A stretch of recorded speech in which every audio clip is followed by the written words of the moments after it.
ಆಕಾಶವಾಣಿ ಮೈಸೂರು.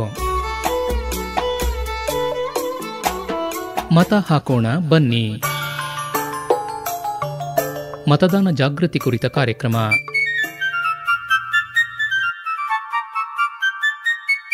ಇಂದಿನ ಕಾರ್ಯಕ್ರಮದಲ್ಲಿ ಮೈಸೂರು ಜಿಲ್ಲಾ ಚುನಾವಣಾ ರಾಯಭಾರಿಗಳಾದ ಕೃಪಾಕರ ಸೇನಾನಿ ಅವರೊಂದಿಗೆ ಮಾತುಕತೆ. ಇವರೊಂದಿಗೆ ಭಾಗವಹಿಸುತ್ತಾರೆ ಡಾಕ್ಟರ್ ಮೈಸೂರು ಉಮೇಶ್. ಕೇಳುಗರಿಗೆಲ್ಲ ನಮಸ್ಕಾರ.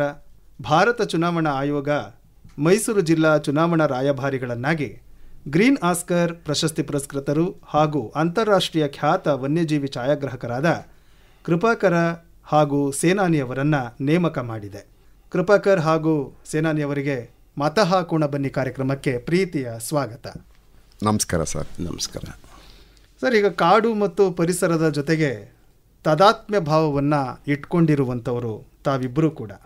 ಆದರೆ ನಾಡಿನ ಚುನಾವಣಾ ರಾಯಭಾರಿಗಳನ್ನಾಗಿ ತಮ್ಮಿಬ್ಬರನ್ನು ಆಯ್ಕೆ ಮಾಡಿದಾಗ ಏನನ್ನಿಸ್ತು ತಮಗೆ? ಕೃಪಾಕರ್ ಅವರೇ ಹೇಳಿ. ನಾವು ಯಾವುದೇ ಕ್ಷೇತ್ರದಲ್ಲಿ ಎಲ್ಲೆಲ್ಲಿದ್ರೂ ಈ ಒಂದು ವ್ಯವಸ್ಥೆ ಒಳಗಿದ್ದೀವಲ್ಲ, ಪ್ರಜಾತಂತ್ರ ವ್ಯವಸ್ಥೆ. ಸೊ ಆ ವ್ಯವಸ್ಥೆ ಒಳಗಿದ್ದಾಗ ನಾವು ಯಾವೇ ಕ್ಷೇತ್ರದಲ್ಲಿ ಎಲ್ಲೇ ಏನು ಮಾಡ್ತಾಯಿದ್ರೂ ನಮಗೆ ಒಂದು ಹೊಣೆಗಾರಿಕೆ ಇರುತ್ತೆ. ಸೊ ಈಗ ನಮ್ಮನ್ನು ರಾಯಭಾರಿಯಾಗಿ ಮಾಡಿರ್ಬೋದು ಅಥವಾ ಮತ್ತೊಂದು ಮಾಡಿರ್ಬೋದು, ಅದಲ್ಲದೇ ನಾವು ಮಾಡಬೇಕಾಗಿದೆ. ಈಗ ಒಂದು ಅಧಿಕೃತವಾದ ಇದ್ರ ಮೇಲೆ ನಾವು ರಾಯಭಾರಿಯಾಗಿದ್ದೀವಿ. ಈಗ ಸ್ವೀಪ್ ಸಮಿತಿ ತಮ್ಮಿಬ್ಬರನ್ನು ಬಳಸ್ಕೊಂಡು ಮತದಾರ ಜಾಗೃತಿಯನ್ನು ಮೂಡಿಸಬೇಕು ಅನ್ನುವಂತಹ ನಿಟ್ಟಿನಲ್ಲಿ ಕಾರ್ಯಪ್ರವೃತ್ತವಾಗಿದೆ. ಏನೇನೆಲ್ಲ ಮಾಡಬೇಕು ಅಂತ ತಮಗೆ ಅನಿಸಿದೆ ಕೃಪಾಕರ್ ಸರ್? ನಮ್ಮ ಇತಿಮಿತಿ ಒಳಗಡೆ ಅಂದರೆ ನಾವು ನಮ್ಮ ರೀಚ್ ಅಂತ ನಾವು ಹೇಳೋದಾದರೆ, ಅಥವಾ ನಮ್ಮ ಬಗ್ಗೆ ಎಷ್ಟು ಜನಕ್ಕೆ ಗೊತ್ತಿದೆಯೋ ಅವರಿಗೆ ನಮ್ದು ಏನು ಸಣ್ಣ ಸಂದೇಶ, ಅದ್ರ ಮೂಲಕ ಅವರಿಗೆ ನೀವು ಮತ ಯಾಕೆ ಹಾಕಬೇಕಾಗಿದೆ, ನಿಮ್ಮದು ಹೊಣೆಗಾರಿಕೆ ಏನಿದೆ, ಅದರಿಂದ ಏನಾಗುತ್ತೆ, ಯಾಕೆ ಅದನ್ನು ನಾವು ಒಂದು ಕಡ್ಡಾಯ ಅಂತ ಭಾವಿಸ್ಬೇಕಾಗತ್ತೆ ಮತ್ತು ಭಾಗವಹಿಸಬೇಕಾಗತ್ತೆ ಈ ಪ್ರಕ್ರಿಯೆಯಲ್ಲಿ, ಇದನ್ನು ತಿಳಿಸ್ತಾ ಹೋಗ್ಬೇಕನ್ನೋದು. ಸೇನಾನಿ ಸರ್, ತಮಗೆ ಏನನ್ನಿಸ್ತು ಈ ರಾಯಭಾರಿಗಳನ್ನಾಗಿ ಆಯ್ಕೆ ಮಾಡಿದಾಗ? ಅಲ್ಲ, ನಾವು ಕಾರ್ಡ್ ಸೇರಿದ್ದೀವಿ ಅಂದ್ಬಿಟ್ಟು ನಮಗೆ ಈ ಪ್ರಜಾಪ್ರಭುತ್ವದ ಮೌಲ್ಯಗಳನ್ನ ಹಗುರವಾಗಿ ತೊಗೊಂಡಿದ್ದೀವಿ ಅಂತಲ್ಲ. ವಿ ನೋ ವೆರಿ ವೆಲ್ ಇವಾಗ democracy should not be taken for granted. So ಅದನ್ನೇ ಜನಕ್ಕೂ ತಲುಪಿಸೋಣ ಅಂತ. ಈಗ ನಮ್ಮ ಬುಡಕಟ್ಟು ಜನಾಂಗನೇ ಇರ್ಬೋದು, ಅವ್ರಿಗೆ ದಯವಿಟ್ಟು ನಿಮ್ಮ ಮತಗಳನ್ನ ಮಾರ್ಕೋಬೇಡಿ. ಯಾರು ನಿಮ್ಮ ನೆಲದ ಬಗ್ಗೆ, ನಿಮ್ಮ ಸಂಸ್ಕೃತಿಯ ಬಗ್ಗೆ, ನಿಮ್ಮ ಕಾಡಿನ ಬಗ್ಗೆ, ನಿಮ್ಮ ಜನಜೀವನದ ಬಗ್ಗೆ, ನಿಮ್ಮ ಮುಂದಿನ ಭವಿಷ್ಯದ ಬಗ್ಗೆ ಸ್ವಲ್ಪನಾರು ಕಾಳಜಿ ತೋರಿಸ್ತಾರೋ ಅವ್ರ ಹತ್ರ ಕೂತ್ಕೊಂಡು ಮಾತಾಡಿ, ನೋಡಿ ನಮ್ಮದು ಈ ಥರ ಕಷ್ಟಗಳಿದ್ದಾವೆ, ನಮ್ಮ ಮಕ್ಕಳ ಭವಿಷ್ಯ ನೀವು ಹೆಂಗೆ ರೂಪಿಸ್ತೀರಾ ಅಂತ ಒಂದು ಚರ್ಚೆ ಮಾಡಿ. ಯಾರು ಕನ್ವಿನ್ಸಿಂಗಾಗಿ ನಿಮಗೆ ಉತ್ತರ ಕೊಡೋರು ಅವ್ರಿಗೆ ಓಟ್ ಹಾಕಿದ್ರೆ ಲಾಂಗ್ ಟರ್ಮ್ ಬೆನಿಫಿಟ್ ಅಂತೀವಲ್ಲ, ದಯವಿಟ್ಟು ನಿಮ್ಮ ಶಾರ್ಟ್ ಟರ್ಮ್ ಬೆನಿಫಿಟ್ ಏನು ಸಿಗುತ್ತೆ ಅದನ್ನ ಮರ್ತುಬಿಟ್ಟು ನಮ್ಮ ಜಾತಿಯವನು, ನಮ್ಮ ಕುಲ, ನನ್ನ ಧರ್ಮ, ನನಗೇನೋ ಇಮ್ಮಿಡಿಯೇಟ್ ಬೆನಿಫಿಟ್ ಸಿಗುತ್ತೆ ಅಥವಾ ನನ್ನ ಬಂಧು, ಅದನ್ನೆಲ್ಲ ಪಕ್ಕಕ್ಕಿಟ್ಟು ಯಾರು ನಿಮ್ಮ ಒಂದು ಲಾಂಗ್ ಟರ್ಮ್ ವಿಷನ್ ಇರ್ತೋ, ದೂರಾಲೋಚನೆ ಇರ್ತೋ ಅಂಥವ್ರನ್ನ ಸೆಲೆಕ್ಟ್ ಮಾಡಿ ಅಂತ ಹೇಳೋಕ್ಕೆ ಇದೊಂದು ಅವಕಾಶ ಅಂತ ನಾನು ಅಂದ್ಕೊಂಡಿದ್ದೀನಿ. ನಾವು ಒಬ್ಬರು ಇಬ್ಬರು ನಾವು ಜೊತೆಲಿ ಕೆಲಸ ಮಾಡಿದ್ದು ಒಂದು 20, 30, 40 ಜನಕ್ಕೆ ಹೇಳ್ಬೋದು. ಬಟ್ ಈ ಮೂಲಕ ನಮಗೆ ಒಂದು ಬಿಗ್ಗರ್ ಆಡಿಯನ್ಸ್ಗೆ ಹೇಳ್ಬೋದು ಅಂತ ಅಂದ್ಕೊಂಡಿದ್ದೀವಿ. ಈ ಕಾಡಿನ ಪರಿಸರದ ಒಳಗಡೆ ತಾವು ಓಡಾಡ್ತಿದ್ದೀರಿ ಕೂಡ. ಈಗಾಗಲೇ ಕಳೆದು ಹೋದಂತಹ ಚುನಾವಣೆಗಳನ್ನು ಕೂಡ ತಾವು ನೋಡಿದಿರಿ. ಈ ಬುಡಕಟ್ಟು ಜನರ ಈ ನಾಡಿ ಮಿಡಿತ ಹೇಗಿದೆ ಅಂತ ತಾವು ಗ್ರಹಿಸಿದಿರಿ? ಸರ್, ಬುಡಕಟ್ಟು ಜನರ ಫಿಲಾಸಫಿ ಆಫ್ ಲೈಫ್ ಇದೆಯಲ್ಲ, ಅದೇ ಆ್ಯಕ್ಚುಲಿ ನಮಗೊಂದು ಅದ್ಭುತವಾದ ಪಾಠ. ಇವತ್ತಿಗೆ ಅದು ಪ್ರಸ್ತುತ ಅಲ್ಲ ಅಂದ್ಕೊಳ್ತೀವಿ. ಏಕೆಂದರೆ ನಾವು ಕಳೆದ 30-35 ವರ್ಷ ನಾವು ಕಾಡಲ್ಲಿದ್ದೀವಿ. ಇನ್ ದ ಬಿಗಿನಿಂಗ್ ಡೇಸ್ ನಮ್ಮದು ಮೊದಲನೇ ಇದರಲ್ಲಿ ನಾವು ಹೆಚ್ಚು ಕಡಿಮೆ ಅವ್ರ ಜೊತೆ ಒಂದು ಬ್ರದರ್ಸ್ ಥರ ಇದ್ವಿ. ದೂರದಿಂದ ನೋಡಿದ್ರಲ್ಲ ನಾವು, ಜೇನು ಕುರುಬರು, ಕಾಡು ಕುರುಬರನ್ನ ನಾವು ಭಾಳ ಹತ್ತಿರದಿಂದ ನೋಡಿದ್ವಿ. ಸೊ ಅವರ ಈ ಫಾರೆಸ್ಟ್ ಸ್ಕಿಲ್ಸ್ ಏನಿದ್ದಾವೆ ಅದರಿಂದ ಭಾಳ ಕಲ್ತ್ವಿ. ಅಟ್ ದ ಸೇಮ್ ಟೈಮ್ ಅವ್ರ ಫಿಲಾಸಫಿ ಆಫ್ ಲೈಫ್ ಇದೆಯಲ್ಲ, ಅದು ನಿಮ್ಗೆ ಆಶ್ಚರ್ಯ ಆಗ್ಬೋದು. ಆವಾಗ ಅವರು ನಾಳಿನ ಚಿಂತನೆಯೇ ಇಲ್ಲದೆ ಬದುಕ್ತಾಯಿದ್ರು, ಆಸ್ತಿಯ ಕಾನ್ಸೆಪ್ಟ್ ಇಲ್ಲದೆ ಬದುಕ್ತಾಯಿದ್ರು. ಅದನ್ನ ಇವತ್ತಿಗೆ ಏನಾದ್ರು ನೀವು ಯೋಚನೆ ಮಾಡೋಕ್ಕೆ ಕೂಡ ಸಾಧ್ಯ ಇಲ್ಲ. ಇವತ್ತಿನ ಪರಿಸ್ಥಿತಿಗೆ, ಇವತ್ತಿನ ನಾಗರಿಕತೆಗೆ, ಇವತ್ತಿನ ಡೆವಲಪ್ಮೆಂಟ್ ಡ್ರಿವನ್ ಸೊಸೈಟಿಗೆ ಅದು ಪ್ರಸ್ತುತ ಅಲ್ಲ ಅಂತ ನೀವೆಲ್ಲ ತಿಳ್ಕೊಂಡಿರ್ಬೋದು. ಆದರೆ ಈಗ ಸುತ್ತಿ ಬಳಸಿ ಈ ಕ್ಲೈಮೇಟ್ ಚೇಂಜ್ ಎಲ್ಲಿಗೆ ಬರ್ತಾಯಿದೆ ಅಂದರೆ ಎಂಥ ಶ್ರೀಮಂತರ ಮನೆ ಬಾಗಿಲಿಗೂ ಬರ್ತಾಯಿದೆ ಅದು. ಈಗ ಎಗೇನ್ ನನಗೆ ಅವರ ಲೈಫ್ ಸ್ಟೈಲ್ ಅಥವಾ ಫಿಲಾಸಫಿ ಆಫ್ ಲೈಫ್ ನಮ್ಮ ಟ್ರೈಬಲ್ದು, ಫಾರೆಸ್ಟ್ ಟ್ರೈಬ್ಸ್ದು ಮತ್ತೆ ಪ್ರಸ್ತುತವಾಗಿ ಕಾಣುತ್ತೆ. ಸೊ ಅವ್ರದ್ದು ಸರಳ ಬದುಕು ಮತ್ತು ಈ ಆಸ್ತಿಯ ಕಾನ್ಸೆಪ್ಟ್ ಇಲ್ಲದಿದ್ದರೆ ಹೌದು, ನಿಮ್ಮ ಬದುಕು ಎಷ್ಟು ಸುಂದರವಾಗಿರುತ್ತೆ. ಹೌದು. ಸೊ ಅಂಥವ್ರನ್ನ ನೀವು ಮೇನ್ ಸ್ಟ್ರೀಮಿಗೆ ಸೇರಿಸ್ಕೊಳ್ಳೇಬೇಕಾದ ಪರಿಸ್ಥಿತಿ ಬಂದರೆ ಕೈ ಹಿಡಿದು ನಡೆಸಬೇಕಾಗತ್ತೆ. ನೀವೆಲ್ಲೋ ಕೂತ್ಕೊಂಡು ಈಗ 1 ಲಕ್ಷ ಕೊಟ್ಬಿಟ್ಟೆ 10 ಲಕ್ಷ ಕೊಟ್ಬಿಟ್ಟೆ ಅಂದರೆ ಅದು ಆಗಲ್ಲ. ನಿಮ್ಮ ಮಕ್ಕಳ ಥರ ನೀವು ಅವ್ರನ್ನ ಕೈ ಹಿಡಿದು ನಡೆಸಿದಾಗ ಮಾತ್ರ ಮುಂದೆ ಬರುತ್ತೆ. ಸೊ ಹಾಗಾಗಿ ಅವರು ಒಂಚೂರು ಇನಿಷಿಯೇಟಿವ್ ತೊಗೋಬೇಕಾಯ್ತು, ಒಂಚೂರೇ. ನಾನು ನಿನ್ನ ಪ್ರತಿನಿಧಿ ಆಗ್ತೀನಿ, ನನಗೆ ಓಟ್ ಹಾಕು ಅಂತ ಬರೋರಿಗೆ ನಮ್ಮ ಬಗ್ಗೆ ನಿಮಗೆ ಎಷ್ಟು ಕಾಳಜಿ ಇದೆ, ನಿಮ್ಮ ಆಲೋಚನೆಗಳೇನಿದೆ, ಫ್ಯೂಚರ್ ಪ್ಲ್ಯಾನ್ಸ್ ಏನಿದೆ, ನಮ್ಗೆ ಇದಕ್ಕೆ ಯಾವ ಥರ ಮಾಡ್ಬೋದು ಅಂತ ಕೇಳಿದ್ರೆ ಅವ್ರಿಗೆ ಎಷ್ಟು ಗೊತ್ತು ಅಂತಲೂ ಗೊತ್ತಾಗುತ್ತೆ, ಇವ್ರಿಗೆ ಓಟ್ ಹಾಕಬೇಕೋ ಇಲ್ಲೋ ಅಂತಲೂ ಗೊತ್ತಾಗುತ್ತೆ. ಹಾಗಾಗಿ ನಾನು ಹೇಳ್ತಾ ಇರೋದು, ಇದು ಆಮಿಷಗಳಿಂದ ಆಚೆ ಬಂದು ಜಾತಿ ಧರ್ಮ ಎಲ್ಲ ಬಿಟ್ಟು ನಮ್ಮ ಭವಿಷ್ಯಕ್ಕೆ ಇವರು ಉಪಯೋಗ ಆಗ್ತಾರೋ, ಒಳ್ಳೇದು ಮಾಡ್ತಾರೋ ಇಲ್ಲೋ ಅಂತ ಯೋಚನೆ ಮಾಡಿ ಅವ್ರ ಜೊತೆ ಚರ್ಚೆ ಮಾಡಿ ಒಪ್ಪಿಗೆ ಆದರೆ ಮಾತ್ರ ಓಟ್ ಹಾಕಿ. ಬಟ್ ಓಟ್ ಮಾತ್ರ ನೀವು ಹಾಕಲೇಬೇಕು ಅಂತ, ಖಂಡಿತವಾಗಿ ಚಲಾಯಿಸಲೇಬೇಕು ಅಂತ. ಅದು ಹಕ್ಕು ನಮ್ಮದು. ಹಕ್ಕಷ್ಟೇ ಅಲ್ಲ, ಜವಾಬ್ದಾರಿ ಕೂಡ ಅಂತ. ಸರ್, ಈಗ ಗಿರಿಜನರ ಒಂದು ಮನೋಭಾವನೆ ಬೇರೆ ಇರುತ್ತೆ. ಸೇನಾನಿಯವರು ಹೇಳಿದ ಹಾಗೆ ಸರಳ ಬದುಕಿನ ಕಡೆಗೆ, ನಾಳೆಯ ಚಿಂತೆಯ ಕಡೆಗೆ ಅವರ ಆಲೋಚನೆಯನ್ನು ಮಾಡದೇನೆ ಇಡೀ ಬದುಕನ್ನು ಸರಳೀಕರಣಗೊಳಿಸ್ಕೊಂಡು ಒಂದು ಘನರೂಪಿಯಾದಂತಹ ಬದುಕನ್ನು ನಡೆಸಬೇಕು ಅನ್ನುವಂತಹ ನಿಟ್ಟಿನಲ್ಲಿ ಸದಾ ಜಾಗೃತರಾಗಿರ್ತಾರೆ ಬುಡಕಟ್ಟು ಜನರು. ಇಂದಿನ ಯುವ ಜನರಿಗೆ ಒಂದು ಹತಾಶಾ ಭಾವ ಬಂದ್ಬಿಟ್ಟಿದೆಯೇನೋ ಅಂತ ಅನಿಸುತ್ತೆ ಕೆಲವೊಮ್ಮೆ ಅವರ ಚಟುವಟಿಕೆಗಳನ್ನು ನೋಡಿದಾಗ. ಯಾಕೆ ಬೇಕು ನಮಗೆ ಚುನಾವಣೆ, ಯಾಕೆ ಬೇಕು, ನಾವು ಯಾಕೆ ಮತ ಹಾಕಬೇಕು ಅಂತ ಒಂದು ರೀತಿ ಅದರ ಬಗ್ಗೆ ಒಂದು ನಿರಾಶಾ ಭಾವ ಅವರಲ್ಲಿ ಇದ್ದ ಹಾಗೆ ಕಾಣಿಸುತ್ತೆ ಕೆಲವರಲ್ಲಿ. ಅವರ ಬಗ್ಗೆ ತಾವು ಏನನ್ನು ಹೇಳಲಿಕ್ಕೆ ಬಯಸ್ತೀರಿ ತಾವು?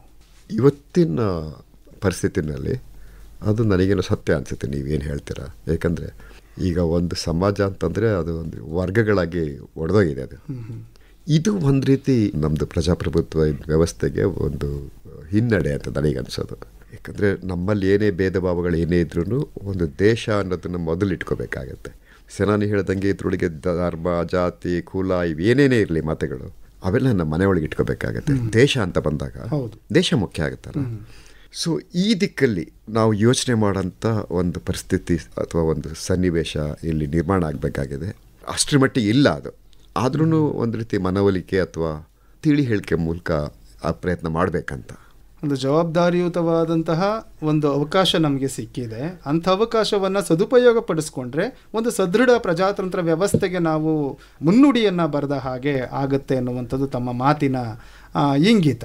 ಸೇನಾನಿ ಸರ್, ತಾವು ಬುಡಕಟ್ಟು ಜನರ ಬಗ್ಗೆ ಬಹಳ ಮುಖ್ಯವಾದಂಥ ಮಾತನ್ನು ಆಡಿದ್ರಿ. ಈ ಹಿಂದೆ ನಡೆದಂತಹ ಚುನಾವಣೆಗಳ ಸಂದರ್ಭದಲ್ಲಿ ಅವರ ಪಾತ್ರ ಹೇಗಿತ್ತು ಅಂತ ತಮಗನಿಸುತ್ತೆ? ಯಾಕೆ ಅಂತಂದರೆ ಕೆಲವಷ್ಟು ಅಂಕಿಅಂಶಗಳ ಪ್ರಕಾರ ಇಲ್ಲಿ ಕಡಿಮೆ ಆಯಿತು, ಇಲ್ಲಿ ಜಾಸ್ತಿ ಆಯಿತು ಅನ್ನುವಂಥದ್ದು ಇದೆ.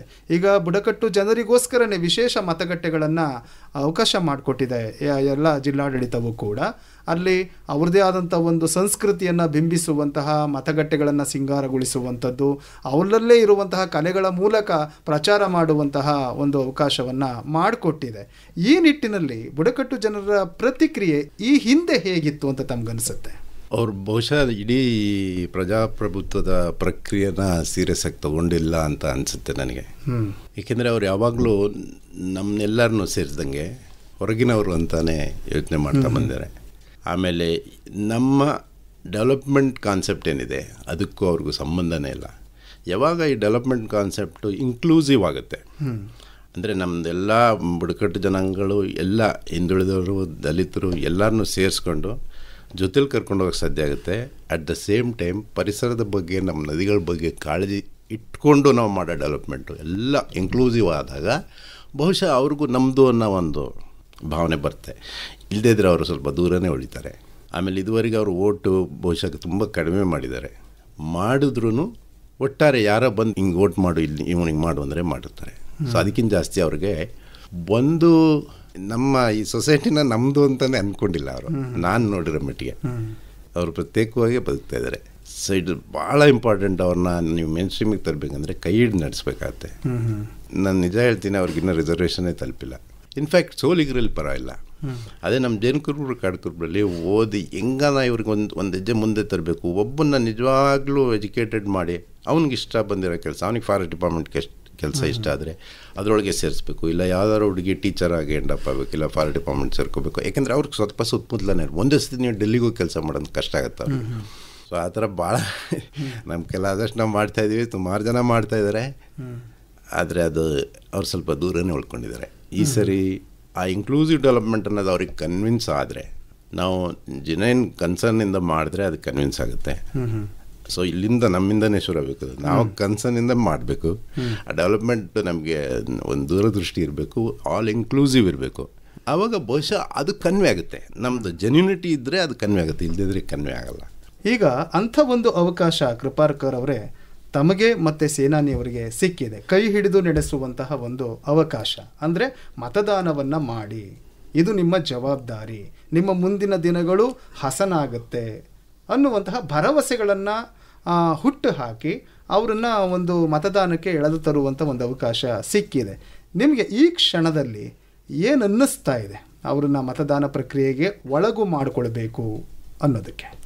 ಈ ಹಂತದಲ್ಲಿ ನಾವು ಭಾಳ ಖಚಿತವಾಗಿ ಪ್ರಾಮಾಣಿಕವಾಗಿ ಹೇಳೋದಾದರೆ ನಾವು ಈ ರೀತಿ ಮಾಡಿ ಅಂತ ಹೇಳ್ಬೋದು, ಬಿಟ್ಟರೆ ಅವ್ರನ್ನ ಮನ ಪರಿವರ್ತನೆ ಮತ್ತೊಂದು ಬಹುಶಃ ಸಾಧ್ಯ ಇಲ್ಲ ಅಂತ. ಯಾಕಂದರೆ ನಮ್ಮ ಕಡೆಯಿಂದ ಭಾಳ ಆನೆಸ್ಟ್ ಎಫರ್ಟ್ ಬೇಕಾಗುತ್ತೆ. ನಮ್ಮ ಕಡೆಯಿಂದ ಅಂದರೆ ನಾನು ಕೃಪಾ ಅಂತಲ್ಲ, ಇಡೀ ನಮ್ಮದು ವ್ಯವಸ್ಥೆ ಕಡೆಯಿಂದ. ಬರೀ ನಾವು ಎಲೆಕ್ಷನ್ ಟೈಮ್ಗೆ ಹೋಗಿ ಬಂದು ಮಾಡಿ ಅಂದರೆ ಆಗಲ್ಲ. ಸೊ ಅದಕ್ಕೆ ನಾನು ಅವ್ರ ಕಡೆಯಿಂದ ಯೋಚನೆ ಮಾಡಿ ನಿಮ್ಮ ಪರ ಅಭ್ಯರ್ಥಿಗಳನ್ನ ಕೂರಿಸ್ಕೊಂಡು ಚರ್ಚೆ ಮಾಡಿ, ಏನು ಮಾಡ್ತೀರಪ್ಪ, ಈ ಥರ ನನ್ನ ಮಗು ಇದೊಂದು ನಮ್ಮ ಹಾಡಿಯಲ್ಲಿ ಇದೊಂದು ಮಗಳು ಚೆನ್ನಾಗಿ ಓದ್ತಾ ಇದ್ದಾಳೆ, ಅವಳಿಗೊಂದು ಸ್ವಲ್ಪ ಪುಷ್ ಮಾಡಬೇಕಂದ್ರೆ ನೀವೇನು ಮಾಡ್ತೀರಾ? ಅಥವಾ ಈಗ ಆಶ್ರಮ ಶಾಲೆಗಳಿದ್ದಾವೆ, 5ನೇ ಕ್ಲಾಸ್ ತನಕ ಮಕ್ಕಳು ಓದ್ತಾರೆ, ಆಮೇಲೆ ಅವ್ರಿಗೇನು ಮಾಡೋದು ಗೊತ್ತಾಗಲ್ಲ. ಸೊ ನೀವು ಅದಕ್ಕೆ ಹೆಂಗೆ ಮುಂದೆ ತೊಗೊಂಡೋಗ್ತೀರಾ? ಈಗ ರಿಸರ್ವೇಷನ್ನಲ್ಲಿ ಎಷ್ಟು ಕಾಂಪಿಟೇಷನ್ ಆಗಿದೆ ಅಂದರೆ ನಮಗೆ ಬೆಲೆನೇ ಇಲ್ಲ, ನಮ್ಗೆ ಯಾವುದೂ ಅವಕಾಶನೇ ಇಲ್ಲ. ಆಯಿತು, ಫಾರೆಸ್ಟ್ ಡಿಪಾರ್ಟ್ಮೆಂಟ್ಲೇ ನೀವೇನಾದ್ರು ನಮಗೆ ಸ್ಪೆಷಲ್ ರಿಸರ್ವೇಷನ್ ಕೊಡ್ತೀರಾ? ಯಾಕೆಂದರೆ ನಾವು ಲೋಕಲ್ ಕಾರ್ಡು ಸಹಜವಾಗಿ ಗೊತ್ತಿರೋರು, ನಮ್ಮನ್ನೇ ಟ್ರೈನ್ ಮಾಡಿ ನಮ್ಮ ಮಕ್ಕಳನ್ನೇ ಫಾರೆಸ್ಟ್ ಡಿಪಾರ್ಟ್ಮೆಂಟ್ಲಿ ಪ್ರಿಫರೆನ್ಷಿಯಲ್ಲಾಗಿ ಏನಾದ್ರು ಕೊಡ್ತೀರಾ? ಎಲ್ಲ ಪ್ರಶ್ನೆಗಳನ್ನೂ ಕೇಳ್ಬೋದು. ನೀವು ಯಾಕೆ ಎಲ್ಲೋ ದೂರದಿಂದ ತಂದು ನಮಗಿಲ್ಲ ಆಫೀಸರ್ಸ್ ಅಂತ ಕೊಡ್ತೀರಾ? ಅಟ್ಲೀಸ್ಟ್ ಲೋಯರ್ ಸ್ಟಾಫು ನಮ್ಗೆ ಯಾಕೆ ಪ್ರಿಫರೆನ್ಸ್ ಕೊಡಬಾರ್ದು? ಕೊಡೋಕ್ಕಾಗಿದ್ರೆ ನೀವು ಹೆಂಗೆ ಇಂಪ್ಲಿಮೆಂಟ್ ಮಾಡ್ತೀರಾ? ನಮಗೇನು ಅಶ್ಯೂರೆನ್ಸ್ ಕೊಡ್ತೀರಾ, ಬರ್ಕೊಡ್ತೀರಾ ಅಂತ ಕೇಳ್ಬೋದು ಅಂತ ನನಗೊಂದು ಆಸೆ. ಒಂದು ಮುಕ್ತವಾದ ಚರ್ಚೆಗೆ ಒಂದು ಅವಕಾಶ ಸಿಗುತ್ತೆ, ಒಂದು ಗಂಭೀರವಾದಂಥ ವಿಚಾರಗಳನ್ನು ವಿನಿಮಯ ಮಾಡಿಕೊಳ್ಬಹುದು. ಆ ಮೂಲಕ ತಮ್ಮ ಒಂದು ನೆಲದ ಶಕ್ತಿಯನ್ನು ಮತ್ತಷ್ಟು ಗಟ್ಟಿಗೊಳಿಸ್ಕೊಳ್ಬಹುದು, ಅವಕಾಶಗಳನ್ನು ನಾವು ತೆರ್ಕೊಳ್ಬಹುದು. ಯಾವ ಅಭ್ಯರ್ಥಿ ಜೆನ್ಯೂನ್ ಆಗಿ ಕಾಣ್ತಾನೆ, ರಿಯಲ್ ಕನ್ಸರ್ನ್ ತೋರಿಸ್ತಾನೆ, ಅವ್ರಿಗೆ ಈ ಸರಿ ಒಂದು ಓಟ್ ಹಾಕಿ ಒಂದು ಚಾನ್ಸ್ ತಗೋಬೋದು. ಬಟ್ ಯಾವುದೇ ಕಾರಣಕ್ಕೆ ನೀವು ಓಟ್ ಹಾಕೋ ಅವಕಾಶನ ತಪ್ಪಿಸ್ಕೋಬಾರ್ದು, ಯಾವುದೇ ಕಾರಣಕ್ಕೆ ಈ ವ್ಯವಸ್ಥೆನ ಹಗುರವಾಗಿ ತೊಗೋಬಾರ್ದು ಅಂತ ಮೊದಲಿಗೆ ಅವ್ರಿಗೆ ಕನ್ವಿನ್ಸ್ ಮಾಡಬೇಕು. ಅಟ್ ದ ಸೇಮ್ ಟೈಮ್ ವ್ಯವಸ್ಥೆ ಕಡೆಯಿಂದ ಅವ್ರಿಗೆ ಅಶ್ಯೂರೆನ್ಸ್ ಸಿಗಬೇಕಾಗತ್ತೆ. ಸರ್, ಈಗ ಬುಡಕಟ್ಟು ಜನರಷ್ಟೇ ಅಲ್ಲ, ಮೈಸೂರಿನಲ್ಲಿ ಬಹಳ ವೈವಿಧ್ಯಮಯವಾದಂತಹ ಜನ ಇದ್ದಾರೆ. ಅವ್ರನ್ನೆಲ್ಲರಲ್ಲೂ ಕೂಡ ಮತದಾರರ ಜಾಗೃತಿಯನ್ನು ಉಂಟು ಮಾಡಬೇಕಾಗಿದೆ, ಮತದ ಮೌಲ್ಯದ ಬಗ್ಗೆ ಅರ್ಥ ಮಾಡಿಸ್ಬೇಕಾಗಿದೆ. ಏನೇನೆಲ್ಲ ಕಾರ್ಯಯೋಜನೆಗಳನ್ನು ಸ್ವೀಪ್ ಸಮಿತಿ ಹಮ್ಮಿಕೊಂಡಿದೆ ತಮ್ಮಿಬ್ಬರನ್ನು ಇಟ್ಕೊಂಡು. ನಗರ ಪ್ರದೇಶದ ಜನರಲ್ಲಿ ಈ ಮತದಾನವನ್ನು ಮಾಡೋದಕ್ಕೆ ಯಾವ ತರಹದ ಆಹ್ವಾನವನ್ನು ತಾವು ಕೊಡಲಿಕ್ಕೆ ಬಯಸ್ತೀರಿ? ಸೊ ಜನರಲಿ ಅರ್ಬನ್ ಯೂತ್ ಅಂತೀರ ನೀವು, ಅವರಿಗೂ ಅದೇ ಹೇಳ್ಬೇಕನ್ಸುತ್ತೆ ನನಗೆ. ಡೆಮೋಕ್ರಸಿನ ಹಗುರವಾಗಿ ತಗೋಬೇಡಿ, ಖಂಡಿತವಾಗಿ ನಿಮ್ಮ ಮತ ಚಲಾಯಿಸಿ. ಆಮೇಲೆ ಇನ್ನೊಂದು ಹೇಳಲೇಬೇಕು ನಾನು, ಇವತ್ತು ಆರ್ಟಿಫಿಷಿಯಲ್ ಇಂಟೆಲಿಜೆನ್ಸ್ ಯುಗ, ಇಲ್ಲಿ ಫೇಕು, ಡೀಪ್ ಫೇಕು ನಿಮಗೆ ಬೊಂಬಾರ್ಡ್ ಮಾಡ್ತಾ ಇರುತ್ತೆ ದಿನ. ಸೊ ಅದನ್ನೆಲ್ಲ ಬಿಟ್ಟು ಸ್ವಲ್ಪ ನ್ಯಾಯ ಮತ್ತು ಸತ್ಯದ ಧ್ವನಿನ ಕೇಳಿಸ್ಕೊಳ್ಳಿ. ನಿಮ್ಮ ಒಳದನಿಗೆ ಇಂಪಾರ್ಟೆನ್ಸ್ ಕೊಡಿ. ನೀವು ಯಾವುದೇ ವೋಟ್ ಮಾಡೋಕ್ಕೆ ಮುಂಚೆ, ಮತ ಚಲಾಯಿಸೋಕ್ಕೆ ಮುಂಚೆ ಯೋಚನೆ ಮಾಡಿ, ನಿಮ್ಮ ಒಳದನಿ ಏನು ಹೇಳುತ್ತೆ ಅದಕ್ಕೆ ವೋಟ್ ಮಾಡಿ. ಒಳದನಿ ಒಳಿತಿನ ಕಡೆಗೆ ಆಲೋಚನೆಯನ್ನು ಮಾಡಲಿ ಅನ್ನುವಂಥದ್ದು ತಮ್ಮ ಅಭಿಪ್ರಾಯ. ಆತ್ಮಸಾಕ್ಷಿ ಬಗ್ಗೆ ನಾನು ಮಾತಾಡ್ತೀನಿ. ಕೃಪಾಕರ್ ಸರ್, ತಾವೇನು ಹೇಳಲಿಕ್ಕೆ ಬಯಸ್ತೀರಿ ಕಡೆಯದಾಗಿ? ಈಗ ಆತ್ಮಸಾಕ್ಷಿ ಭಾಳ ಮುಖ್ಯ ಆಗುತ್ತೆ. ಸೊ ನೀವು ಆತ್ಮಸಾಕ್ಷಿಗೆ ಪೂರಕವಾಗಿ ನೀವು ಮತ ಚಲಾಯಿಸಬೇಕು.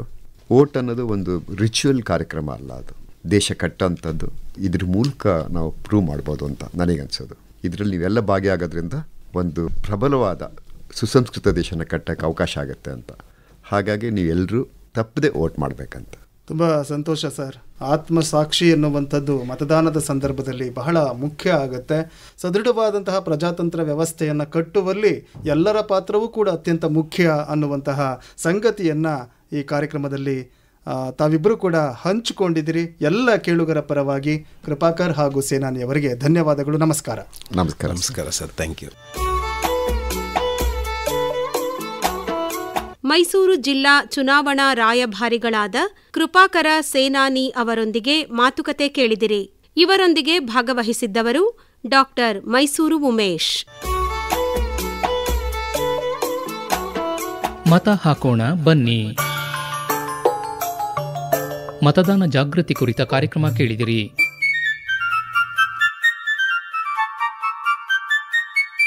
ಈ ಕಾರ್ಯಕ್ರಮ ಆಕಾಶವಾಣಿ ಮೈಸೂರು ಕೇಂದ್ರದಿಂದ ಮೂಡಿಬಂತು.